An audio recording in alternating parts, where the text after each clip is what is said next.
வணக்கம். வேந்தரின் ஒரு நாள் ஒரு பொழுது இரவு செய்திகளுக்காக சுகன்யா. முதலில் தலைப்புச் செய்திகள். அப்துல் கலாம் மணிமண்டபத்தை திறந்து வைத்தார் பிரதமர் மோடி. புனிதமயமான ராமேஸ்வரம் மேலும் புகழடைந்துள்ளதாக பெருமிதம். கச்சத்தீவை மீட்பதே மீனவர்களின் பிரச்சினைக்கு நிரந்தர தீர்வு. கலாம் மணிமண்டப விழாவில் முதல்வர் பழனிசாமி வலியுறுத்தல். கீழடி பொருட்கள் 2200 ஆண்டுகளுக்கு முற்பட்டவை. மத்திய அமைச்சர் மகேஷ் சர்மா தகவல். நீட் விவகாரத்தில் தமிழக அரசு இரட்டை வேடம். மு.க. ஸ்டாலின் குற்றச்சாட்டு. சினிமா பைனான்சியர் போத்ராவுக்கு எதிராக குண்டர் தடுப்பு சட்டம். மத்திய குற்றப்பிரிவு காவல்துறை திட்டம்.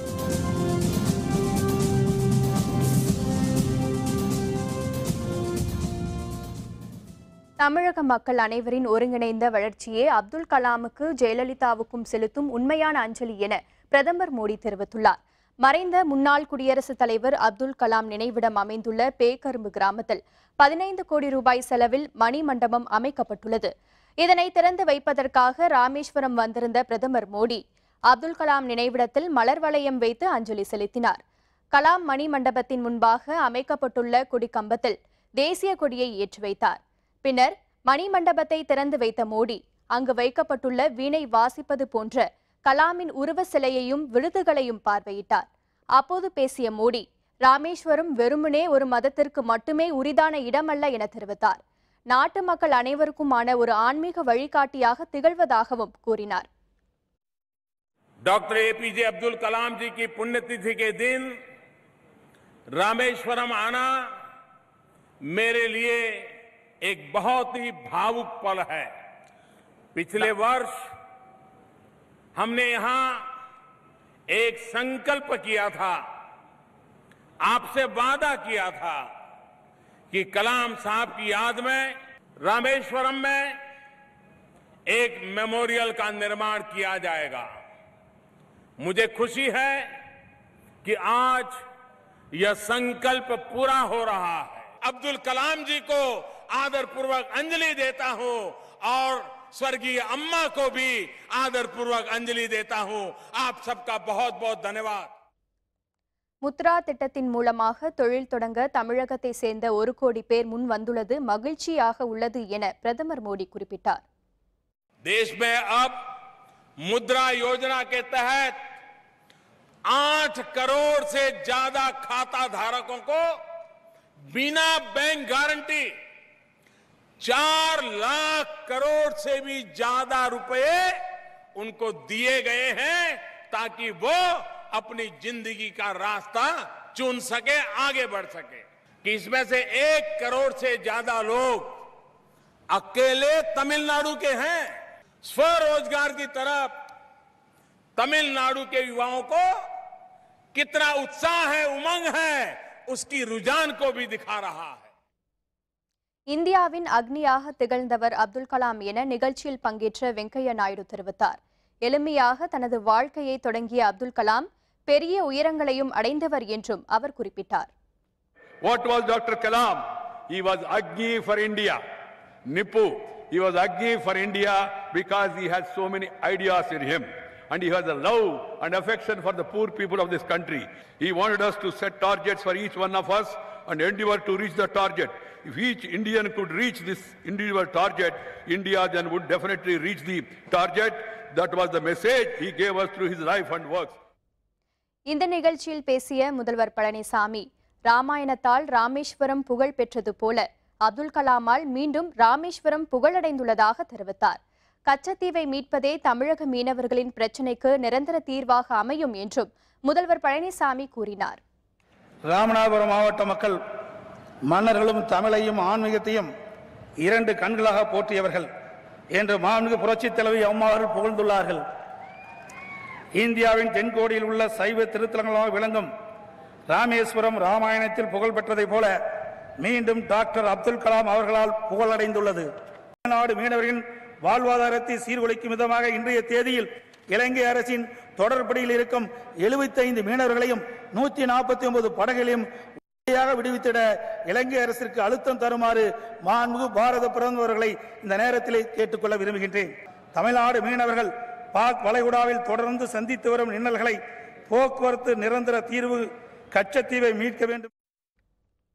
ராமேஸ்வரம் அயோத்தி இடையேயான விரைவு ரயில் சேவையை பிரதமர் மோடி கொடியசைத்து தொடக்கி வைத்தார்.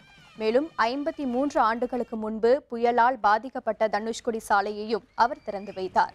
பசுமை ராமேஸ்வரம் திட்டம், ஆழ்கடலில் மீன்பிடிப்பதற்காக படகுகள் வாங்க மீனவர்களுக்கான மானிய திட்டம் ஆகியவற்றையும் பிரதமர் மோடி தொடக்கி வைத்தார்.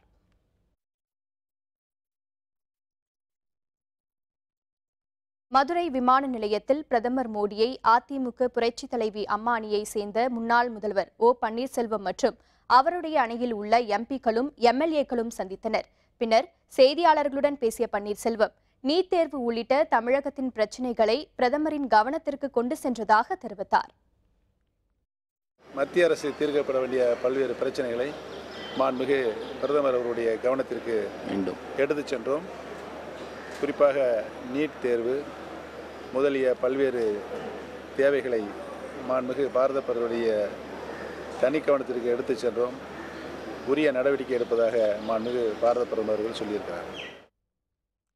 கீழடி அகழ்வாராய்ச்சியில் கண்டெடுக்கப்பட்ட பொருட்கள் 2200 ஆண்டுகளுக்கு முற்பட்டவை என மத்திய அமைச்சர் மகேஷ் சர்மா தெரிவித்துள்ளார்.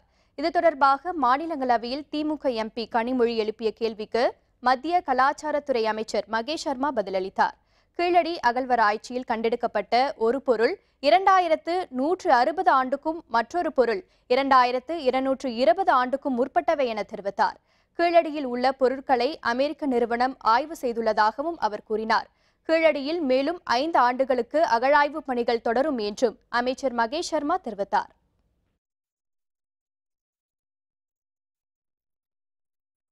நீட் தேர்வு உள்பட அனைத்து விவகாரங்களிலும் தமிழக அரசு இரட்டை வேடம் போடுவதாக மு.க. ஸ்டாலின் குற்றம் சாட்டியுள்ளார்.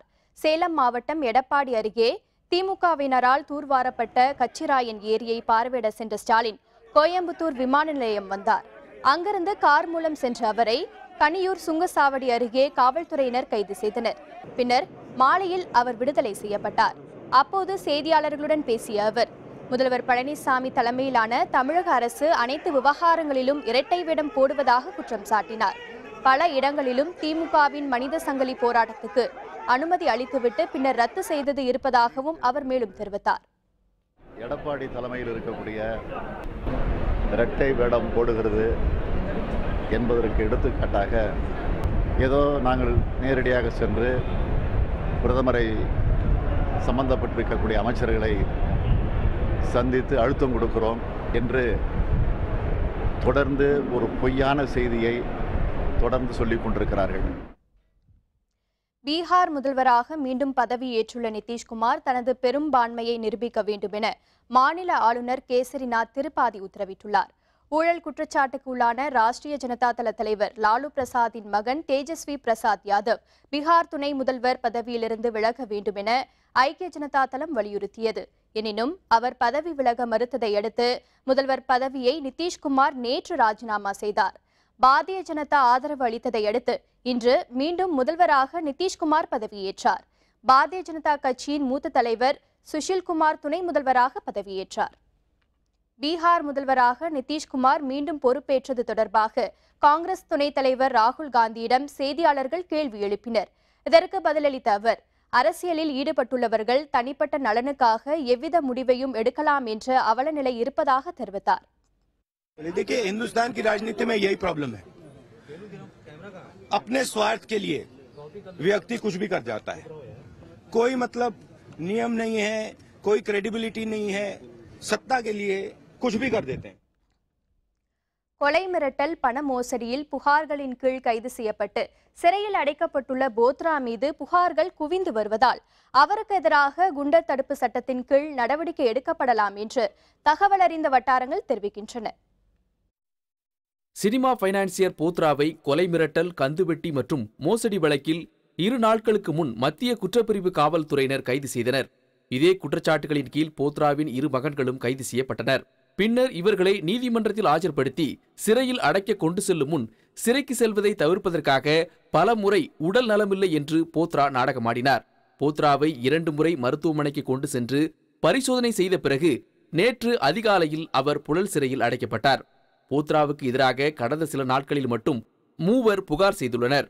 கொலை மிரட்டல் மற்றும் கந்துவட்டி மோசடியில் ஈடுபட்ட சினிமா பைனான்சியர் போத்ரா மீது காவல்துறையினர் இதுவரை 7 பிரிவுகளின் கீழ் வழக்கு பதிவு செய்துள்ளனர். சட்டப்பிரிவு 420 கீழ் ஏமாற்றுதல் மற்றும் நேர்மையின்மை, சட்டப்பிரிவு 465 கீழ் மோசடி வழக்கு, சட்டப்பிரிவு 467 படி மோசடி மற்றும் விலைமதிப்புள்ள பொருள் பாதுகாப்பு, சட்டப்பிரிவு 468 கீழ் மோசடி மற்றும் ஏமாற்றுதல் உள்ளிட்ட பிரிவுகளில் வழக்கு பதிவு செய்யப்பட்டுள்ளது. மேலும் சட்டப்பிரிவு 471 படி மின்னணு குற்றம் மற்றும் சட்டப்பிரிவு 506 2வது பிரிவின் கீழ் கிரிமினல் அச்சுறுத்தல் மற்றும் கந்துவட்டி தடுப்புச் சட்டம் உட்பட 7 வழக்குகள் சினிமா பைனான்சியர் போத்ரா மீது பதிவு செய்யப்பட்டுள்ளன.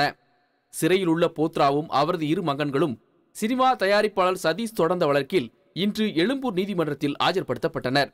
மேலும் சிறையில் அடைக்கப்பட்டுள்ள போத்ரா மீது புகார்கள் குவியும் நிலையில் அவர் வெளியே விடப்பட்டால் சாட்சிகள் கலைக்கப்படலாம், மேலும் பலர் புகார் செய்ய அஞ்சலாம் என்பதால் அவர் குண்டர் சட்டத்தின் கீழ் கைது செய்யப்படலாம் என்று தகவல்கள் வெளியாகியுள்ளன.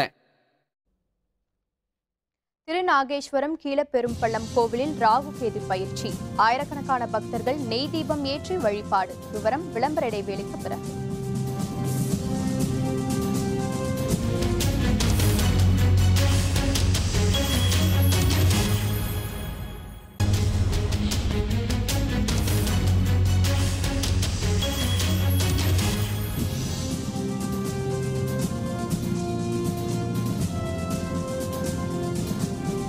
செய்திகள் தொடர்கின்றன. காவிரி படுகையை பாலைவனமாக்க மத்திய அரசு முயற்சிக்கிறது என மதிமுக பொதுச் செயலர் வைகோ குற்றம் சாட்டியுள்ளார்.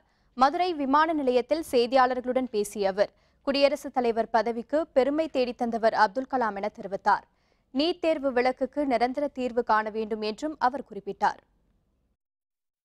மீத்தேன் செயல் ஹைட்ரோ கார்பன் கேஸ்களை எடுத்து காவிரி படுகையை பாலைவனமாக்கி இந்தியாவின் பொருளாதாரத்தை இமயத்துக்கு உயர்த்த இந்திய அரசு திட்டமிட்டு இருக்கிறது. நீட் தேர்வு பொறுத்த மட்டும் 1 வருடம் 2 வருடத்துக்காக விலக்கு கிடைக்குமானா எனக்கு அதுல கூட நம்பிக்கை கிடையாது, செய்வாங்கன்னு.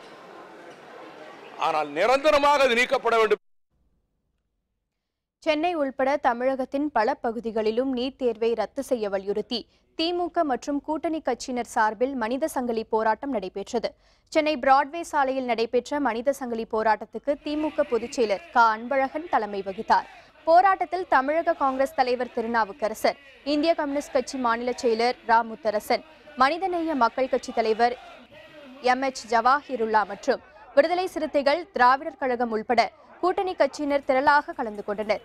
போராட்டத்தின் போது செய்தியாளர்களுடன் பேசிய திமுக பொதுச் செயலர் க. அன்பழகன், நீட் தேர்வை ரத்து செய்யாவிட்டால் மீண்டும் போராட்டம் தொடரும் என எச்சரித்தார். நீட் தேர்வை தமிழ்நாட்டு மக்களுக்கு திணிக்க நியாயமில்லை என்ற கருத்தை வலியுறுத்தி சொல்கிறார்கள். தேவையில்லாத குடும்பத்தை திணிக்கக்கூடாது என்று மத்திய அரசை நாங்கள் கட்டாயப்படுத்தி கேட்டுக்கொள்கிறோம். அதை மீறி அவர் செய்வார்கள், அதனுடைய விளைவு அவர் எதிர்பார்க்கக்கூடாதாக அது அமையக்கூடும் என்று நான் எச்சரிக்கிறேன். திமுக செயல் தலைவர் மு.க. ஸ்டாலினை போராட்டத்தில் கலந்து கொள்ள விடாமல் தடுக்கும் வகையில் கைது செய்ததை கண்டிப்பதாக திருநாவுக்கரசர் குறிப்பிட்டார். எதிர்க்கட்சி தலைவர் சகோதரர் திராவிட முன்னேற்ற கழகத்தினுடைய செயல் தலைவர் ஸ்டாலின் அவர்களை இந்த மனித சங்கிலி போராட்டத்திலே கலந்து கொள்ளக்கூடாது என்று தடுத்திருப்பது கண்டனத்திற்குரியது, ஜனநாயக விரோதமானது. தேசிய மீனவர் பேரவை சார்பாக நடைபெற்ற கண்டன ஆர்ப்பாட்டத்தில் சாகர் மாலா திட்டத்தை மத்திய அரசு ரத்து செய்ய வேண்டும் என வலியுறுத்தப்பட்டது. சென்னை சேப்பாக்கத்தில் நடைபெற்ற ஆர்ப்பாட்டத்தில் பங்கேற்ற மீனவர் பேரவையை துணைத் தலைவர் குமாரவேல், மீனவர்களுக்கு எதிரான திட்டங்களை மத்திய அரசு கைவிட வேண்டும் என தெரிவித்தார். பழைய துறைமுகங்களை புதிய துறைமுகங்களுடன் இணைக்கும் சாகர் மாலா திட்டத்தை ரத்து செய்ய வேண்டும் என்றும் அவர் கூறினார். மத்திய அரசு அறிமுகப்படுத்தியிருக்கின்ற சாகர் மாலா திட்டம், இது ஒட்டுமொத்த இந்திய கடற்கரையில் இருக்கின்ற மீனவ கிராமங்களை அழித்து பழைய புதிய துறைமுகங்களை இணைத்து பல்வேறு தொழில் திட்டங்களை, அழிவுபூர்வமான தொழில் திட்டங்களை கொண்டு வரதான் இந்த நோக்கம். அதனால் இந்த சாகர் மாலா திட்டத்தை ரத்து செய்ய வேண்டும்.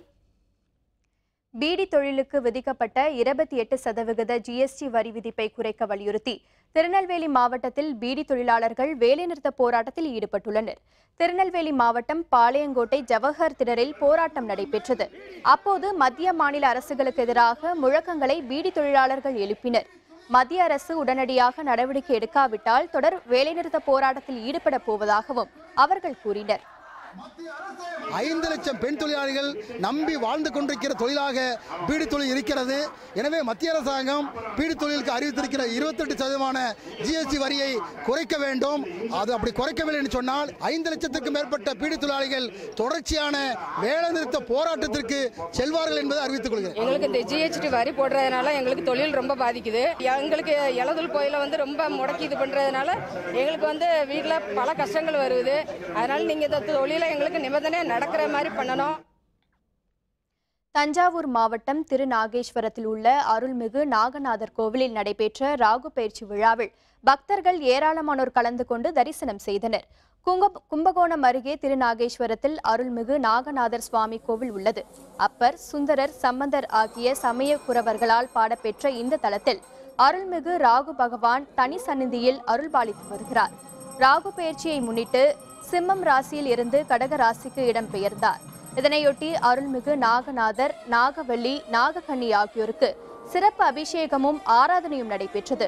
இதில் பக்தர்கள் ஏராளமானோர் கலந்து கொண்டு வழிபட்டனர். நாகநாத சுவாமிக்கும் பாலால் அபிஷேகம் செய்தால் நாகதோஷம் நிவர்த்தியாகும் என மக்கள் தெரிவித்தனர். நாகப்பட்டினம் மாவட்டம் கீழ்பெரும்பள்ளத்தில் உள்ள அருள்மிகு நாகநாத சுவாமி கோவிலில் கேது பயிற்சியையொட்டி நடைபெற்ற சிறப்பு ஆராதனையில் பக்தர்கள் ஏராளமானோர் கலந்து கொண்டனர். பூம்புகார் அருகே கீழ்பெரும்பள்ளத்தில் புகழ்பெற்ற அருள்மிகு நாகநாத சுவாமி கோவில் கேது பகவானுக்கு உரிய தலமாக போற்றப்பட்டு வருகிறது. 1.5 ஆண்டுக்கு ஒருமுறை கேது பயிற்சி அடைவதை அடுத்து இன்று பயிற்சி விழா சிறப்பாக நடைபெற்றது. கோவில் வளாகத்தில் யாக வேள்வி பூஜையும் பின்பு அங்கு ஆராதனை செய்யப்பட்ட புனித நீர் கலசங்கள் ஊர்வலமாக எடுத்து செல்லப்பட்டன. தனி சன்னதியில் எழுந்தருளியுள்ள கேது பகவானுக்கு பால், தயிர், திருமஞ்சனம் உள்ளிட்ட பல்வேறு பொருட்களால் சிறப்பு அபிஷேகம் நடைபெற்றது. இதில் ஆயிரக்கணக்கான பக்தர்கள் கலந்து கொண்டு பக்தியுடன் வழிபட்டனர். பகல் 12:48 கேது பகவான் கும்ப ராசியிலிருந்து மகர ராசிக்கு இடம்பெயர்ந்தார்.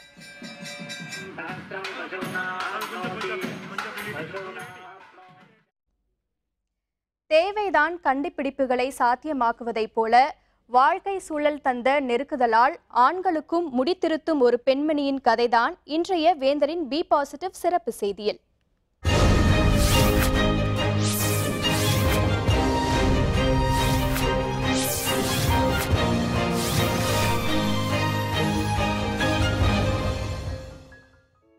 திருச்சியில் சிந்தாமணி பகுதியில் முடித்திருத்துகிற பெண்ணுடைய கடை என்று கேட்டால் குழந்தைகள் கூட அழைத்து கொண்டு போய் விட்டுவிடும். முடித்திருத்துவது என்பது ஆண்களுடைய பணி என்று படிந்து போயிருக்கும் நிலையில் குடும்ப சூழ்நிலையால் முடித்திருத்த வந்திருக்கிறார் பெட்ரிசியா என்ற இந்த பெண். கணவன் ரூபன் சண்முகநாதனுடன் திருமணமாகி 14 ஆண்டுகள் ஆகின்றன. 2 குழந்தைகள். கணவருடைய சலூனிலேயே ஒரு மிஷினை வைத்து தையல் வேலை செய்து கொண்டிருந்தார். கணவர் வெளியே சென்ற நேரத்தில் ஓய்வு நேரத்தில் குழந்தைகளுக்கு முடி வெட்டிவிட பழகினார். எதிர்பாராத விதமாக 3 ஆண்டுகளுக்கு முன் ஒரு சாலை விபத்தில் ரூபன் சண்முகநாதன் உயிரிழந்தார். குடும்ப சுமையுடன் கத்தரியும் மெஷினும் கூட இவருடைய கைகளுக்கு வந்தன. நான் இந்த வேலையை 6 வருஷமாக பண்ணிகிட்டு இருக்கேன். எங்கள் வீட்டுக்கார் செஞ்சு இருந்த வேலை அப்படியே நான் கொஞ்சம் கொஞ்சமாக கற்றுக்கிட்டேன். நான் அவர்கிட்ட தான் கற்றுக்கிட்டு நானும் இப்போ இந்த வேலையை செஞ்சிகிட்டு இருக்கேன். இப்போ அவர் இறந்து போய் 3 வருஷம் ஆகுது. நான் தொடர்ந்து நானும் அந்த 3 வருஷமாக நான் இப்போ ஒரு ஆளாக நின்று பார்த்துட்ருக்கேன். எனக்கு குழந்தைங்க 2 பேர். பொண்ணு 10th படிக்குது, பையன் 9th படிக்கிறாப்பா. தொடக்க காலத்தில் எல்லோரும் ஒரு மாதிரியாகத்தான் பார்த்திருக்கிறார்கள். இப்போது நிலைமை மாறிவிட்டது. தேடி வந்து முடிதிருத்திக் கொள்கிறார்கள். இளைஞர்களின் புதிய பாணிகளுக்கு ஏற்பவும் முடிதிருத்தி விடுகிறார் பெட்ரிசியா. சமூகத்தில் ஃபர்ஸ்ட் ஸ்டார்டிங்கில் எல்லாம் ஒரு மாதிரியாக நினச்சாங்க. இப்போ எல்லாம் கொஞ்சம் வரவேற்கிறாங்க. ஒன்றும் பிரச்சனை இல்லை. இப்போது நிறைய மாடல்ஸ் எல்லாம் வருதில்ல, அதனால இந்த ஃபோன்லேயே ஃபோட்டோஸ் கொண்டு வருவாங்க. அதே மாதிரி வெட்டி விடுங்க, அதே மாதிரி தாடியெல்லாம் மாடல் வச்சு விடுங்க அப்படின்னு சொல்லிட்டு இப்போ நடிகர்களே எந்தெந்த ஃபேஷனில் வருதோ அந்தந்த ஃபேஷனில் கொண்டு வருவாங்க. நான் அது மாதிரி பார்த்து செஞ்சு விடுவேன். கணவருடைய வாடிக்கையாளர்களும் தொடர்ந்து வருகிறார்கள்.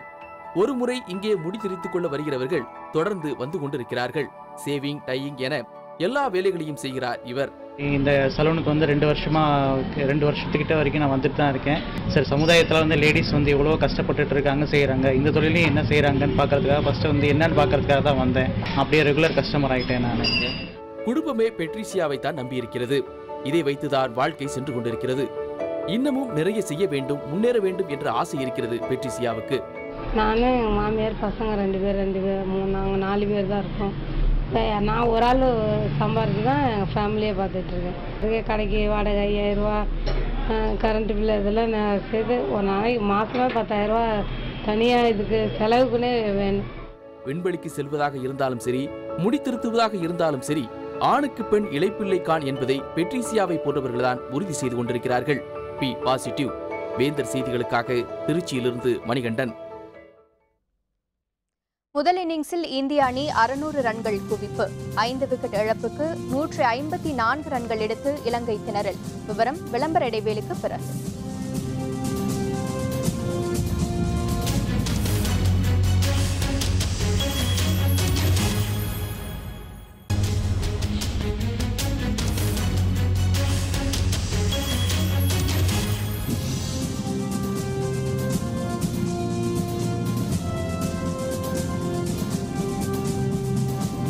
செய்திகள் தொடர்கின்றன. இனி அயலக செய்திகள்.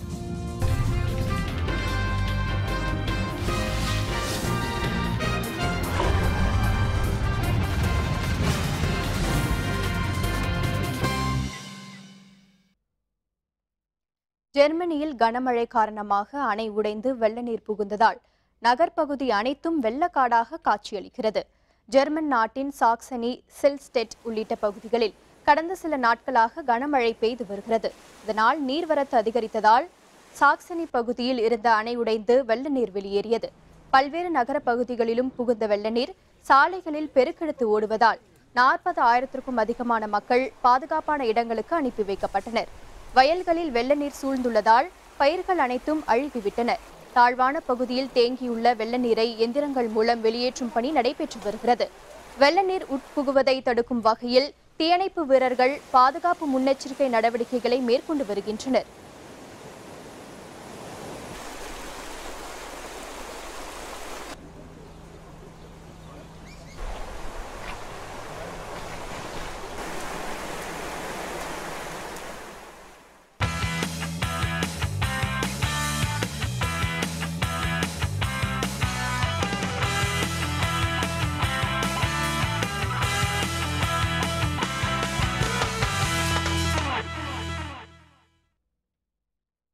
இலங்கை கேலியில் நடைபெற்று வரும் இந்திய அணிக்கு எதிரான முதல் டெஸ்ட் போட்டியில் முதல் இன்னிங்ஸில் இலங்கை அணி 5 விக்கெட் இழப்பிற்கு 154 ரன்கள் எடுத்துள்ளது.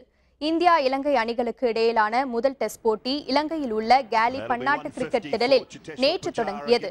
முதல் இன்னிங்ஸில் அனைத்து விக்கெட்டுகளையும் இழந்து 600 ரன்கள் இந்திய அணி குவித்தது. அதிக அளவாக ஷிகர் தவான் 190 ரன்களும் புஜாரா 154 ரன்களும் எடுத்தனர். இலங்கை அணியின் வேகப்பந்து வீச்சாளர் நுவான் பிரதீப் 6 விக்கெட்டுகளை வீழ்த்தினார். இதனைத் தொடர்ந்து முதல் இன்னிங்ஸை விளையாடிய இலங்கை அணி 2ஆம் நாள் ஆட்ட நேர முடிவில் 5 விக்கெட்டுகளை இழந்து 154 ரன்கள் எடுத்தது. இலங்கை அணியில் மேத்யூஸ் 54 ரன்களும் ஃபெரரா 6 ரன்களுடனும் களத்தில் உள்ளனர். இந்திய தரப்பில் வேகப்பந்து வீச்சாளர் முகமது ஷமி 2 விக்கெட்டுகளையும் அஸ்வின், உமேஷ் யாதவ் ஆகியோர் தலா 1 விக்கெட்டுகளையும் வீழ்த்தினர். இந்திய அணியை விட இலங்கை 446 ரன்கள் பின்தங்கிய நிலையில் உள்ளது. We've done. Oh, shape, yes, gone. There we go, gone. Yeah, get 2 slips in there, it's gone to 1. Off the edge, that's another one. So that's 3. Oh, has he got it? Has he got it? I think he has. That is absolutely brilliant. In close, it was a... மீண்டும் தலைப்புச் செய்திகள். அப்துல் கலாம் மணி மண்டபத்தை திறந்து வைத்தார் பிரதமர் மோடி. புனிதமயமான ராமேஸ்வரம் மேலும் புகழடைந்துள்ளதாக பெருமிதம். கச்சத்தீவை மீட்பதே மீனவர்களின் பிரச்சினைக்கு நிரந்தர தீர்வு. கலாம் மணிமண்டப விழாவில் முதல்வர் பழனிசாமி வலியுறுத்தல். கீழடி பொருட்கள் 2200 ஆண்டுகளுக்கு முற்பட்டவை. மத்திய அமைச்சர் மகேஷ் சர்மா தகவல். நீட் விவகாரத்தில் தமிழக அரசு இரட்டை வேடம், மு.க. ஸ்டாலின் குற்றச்சாட்டு. சினிமா பைனான்சியர் போத்ராவுக்கு எதிராக குண்டர் தடுப்பு சட்டம், மத்திய குற்றப்பிரிவு காவல்துறை திட்டம். இத்துடன் வேந்தரின் ஒரு நாள் ஒரு பொழுது இரவுச் செய்திகள் நிறைவடைந்தன. மீண்டும் இரவு 10 மணிக்கு கண்ணுறங்கும் வேளை இரவுச் செய்திகளில் சந்திப்போம். வணக்கம்.